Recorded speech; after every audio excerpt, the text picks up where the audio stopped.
अशोक खरातच्या नाशिकमधील ओकस प्रॉपर्टीमधून महत्त्वाची कागदपत्र एसआयटी कडून जप्त। काही नवीन प्रकरणं समोर येण्याची शक्यता। 1.5 तास कार्यालयाची कसून झाडाझडती।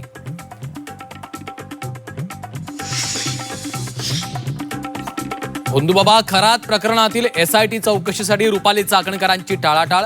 नाशिकमध्ये चौकशीला येण्यास चाकणकरांचा नकार। रुपाली चाकणकरांची महिला आयोग अध्यक्षपद कारकीर्द वादात। चाकणकरांच्या कार्यकाळात निधीची तरतूद चौपट झाल्याची माहिती, तर एसआयटी चौकशीतही चाकणकरांची टाळाटाळ।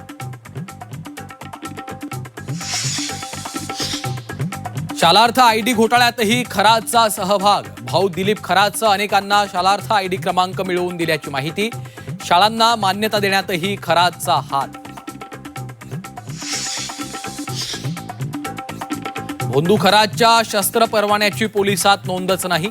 एसआयटीच्या चौकशीतनं माहिती समोर। महसूल प्रशासनानं परस्पर परवाना दिल्याचा संशय।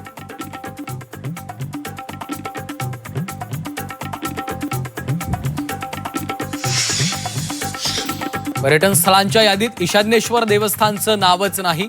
यादीत नाव नसतानाही ईशान्येश्वर मंदिराला कुणाच्या पत्राद्वारे निधी मिळाला, हा प्रश्न उपस्थित। पार्थ पवारांनी घेतली मनसे अध्यक्ष राज ठाकरेंची भेट। शिवतीर्थवर दोघांमध्ये तब्बल 1.5 तास चर्चा। भेटीचं कारण गुलदस्त्यात।